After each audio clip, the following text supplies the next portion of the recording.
Let's start question number 11. Question number 11 says, in the figure PQ is tangent at a point R of the circle with center O. तो जैसे figure given है हम यहाँ पे draw कर लेते हैं. एक तो सर्कल ले लिया, सर्कल पर टेंजेंट ले ली. ठीक है, टेंजेंट क्या है? PQ है. किस पॉइंट पर टेंजेंट है? पॉइंट R पर टेंजेंट है.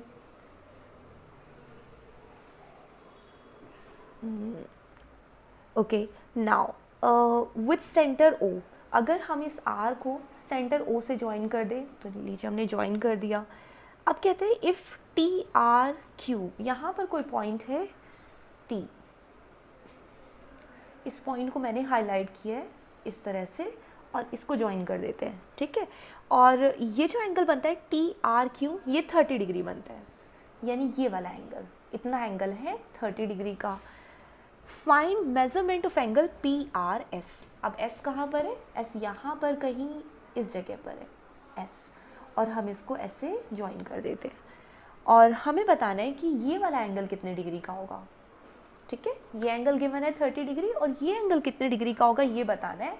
अगर ये जो पूरा है ना, ये ऐसे मिला दिया जाए तो S और T मिला दिया गया और ये सेंटर से पास होकर जा रहा है, ये आपको ध्यान रखना है. तो जो जो चीज़ें आपको समझ आ जाती है फिगर से, वो हम एनालाइज करते हैं. जैसे कि आपको ये पता है कि ये एक डायमीटर है, एक सर्कल है, सर्कल का ये एक डायमीटर है. आपको याद है कि ये डायमीटर इस सर्कमफ्रेंस पर कहीं भी ज्वाइन होता है तो ये कितने डिग्री का एंगल बनाता है? कुछ याद आ रहा है? 9th में थ्योरम की होगी हमने, 90 डिग्री, है ना. तो ये एंगल बन गया 90 डिग्री का. इसका मतलब ये पूरा एंगल पता चला आपको. चलिए, इतना काम हो गया, ये पूरा एंगल आपको 90 डिग्री का समझ आ गया.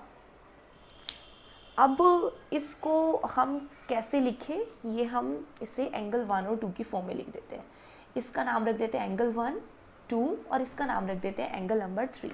तो angle 1 plus angle 2 equals 90 degree. ये किस थ्योरम से आता है? इसे हम कहते हैं, इस थ्योरम में आप मेंशन करेंगे एंगल मेड बाय डायामीटर. ठीक है, एंगल मेड बाय डायामीटर. एक डायामीटर या angle made in a semi circle, ये भी लिख सकते हैं angle made by a diameter. तो मैंने शॉर्ट में यहाँ पर लिख दिया है सिर्फ आपको याद रखवाने के लिए. ठीक है, तो ये तो हो गया हमारा इन दो एंगल का काम. इतना एंगल 30 डिग्री है. अब क्या आप ये एंगल निकाल सकते हैं कितने डिग्री का बचा? बहुत ईजी है. देखिए, ये पूरा कितना होता है? 180 डिग्री का एंगल होता है. ठीक है, उसमें से इसके हमने 3 ऐसे पार्ट कर दिए. इतना निकाल लिया 30 डिग्री का, इतना एंगल प्लस इतना एंगल 1 और 2, इतना बन गया 90 डिग्री. तो ये कितना बचा? जल्दी से बताइए. समझ आ गया? चलिए, अब हम इसे लिखें कैसे? इसे हम लिखेंगे सभी एंगल के सम की फॉर्म में.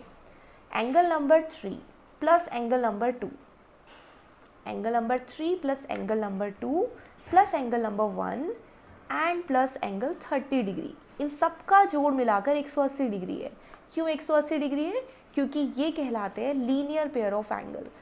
ये सारे लीनियर या स्ट्रेट लाइन फॉर्म करते हैं, लीनियर पेयर्स ऑफ एंगल. अब क्योंकि ये एक लाइन बना रहे हैं तो एक लाइन पर तो सारे के सारे जोड़ देंगे एंगल, 180 आ गया, जिसमें से ये 3 एंगल आपने ऑलरेडी पता कर लिए. इन सब का आंसर पता है.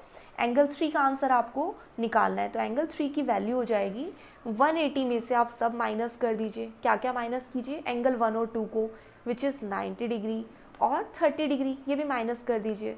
सो फाइनली आपके पास आंसर बचेगा एंगल 3 का 60 डिग्री. ठीक है, ऐसे होना था question, which is really easy. सिर्फ आपको एनालाइज करना है. तो थ्योरम हमारी कौन कौन सी यूज़ हुई? पहली थ्योरम हमने ये यूज़ की, दोनों ही 9th क्लास की थ्योरम है. पहली थ्योरम यूज़ की कि एक डायमीटर जो है ना, वो सेंटर पर बनाता है 90 डिग्री का एंगल. सेंटर पर नहीं, एक डायमीटर एक सर्कल के रिमेनिंग पार्ट पर हमेशा 90 डिग्री का एंगल फॉर्म करता है. और साथ ही साथ सेकेंड थ्योरम हमने यूज़ की कि जब भी हमारे पास एक स्ट्रेट लाइन आएगी, उसके सारे एंगल को अगर आप जोड़ देंगे, उस पर बनने वाले सभी एंगल को जोड़ेंगे तो 180 डिग्री आएगा. तो उससे आपने फाइनली एनालाइज किया कि अगर आपको ये पता है 30, ये पूरा पता है 90, तो इतना सा एंगल निकालना बाएं हाथ का खेल है. बचेगा जो, वो 180 में से इन तीनों को माइनस कर दीजिए तो आपको आंसर आसानी से आंसर मिल जाएगा.